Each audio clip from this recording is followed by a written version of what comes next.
ഇവിടെ ഒരു കിണർ ഒഴിക്കാൻ സ്പോട്ട് കണ്ടുവച്ചിരുന്നു. പക്ഷെ വെറുതെ കുറെ സ്ഥലം കളയുന്നത് എന്തിനാ പലരും ചോദിക്കുന്നത്. ട്യൂബ് വെല്ലാണ് അത്ര നല്ലത്.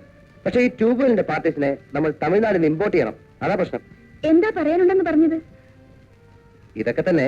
അതായത് ഈ ട്യൂബ് വെല്ലിന്റെ... എനിക്ക് ട്യൂബ് വെല്ലിനെ പറ്റി ഒന്നും അറിഞ്ഞൂടാ. ട്യൂബ് വെല്ല് എന്ന് പറഞ്ഞാൽ കുഴൽക്കിണർ. പരിഭാഷയുടെ കാര്യമല്ല പറഞ്ഞത്. ഓ, അത് കുഴിക്കുന്ന കാര്യം. അതിനാണല്ലോ നമ്മൾ തമിഴ്നാട്ടിൽ നിന്ന് ആൾക്കാരെ കൊണ്ടുവരാന്ന് പറഞ്ഞത്. പക്ഷെ ഈ ട്യൂബ് വെല്ല് വളരെ എക്സ്പെൻസീവ് ആവുമെന്നോ ഇപ്പൊ പേടി. ഈ ട്യൂബ് വെൽ വലിയ ശല്യമായല്ലോ. ഇതാണ് നമ്മുടെ വീടിന്റെ പ്ലാൻ. ഇത് ഡ്രോയിങ് റൂം. ഇവിടെ ഒരു പാർട്ടീഷൻ ഉണ്ടാവും. ഇത് ഡൈനിങ് റൂം. ഈ ഡൈനിങ് റൂമേ മുകളിലാവുന്നതാണോ താഴെയാവുന്നതാണോ നല്ലത്? മുകളിൽ എന്ന് പറഞ്ഞാൽ അങ്ങ് ആകാശത്തോ? മുകളിലാവുമ്പോ ഊണ് കഴിഞ്ഞ് 2 കസേര എടുത്തിട്ട് ടെറസ് ചെയ്താൽ നല്ല കാറ്റുകൊള്ളാം. ഒരാൾക്കിരിക്കാൻ എന്തിനാ 2 കസേര? ഒരാളല്ല, 2 ആളുണ്ടാവും. ഉണ്ടാവണമല്ലോ അല്ലേ? എനിക്കെന്തറിയാം.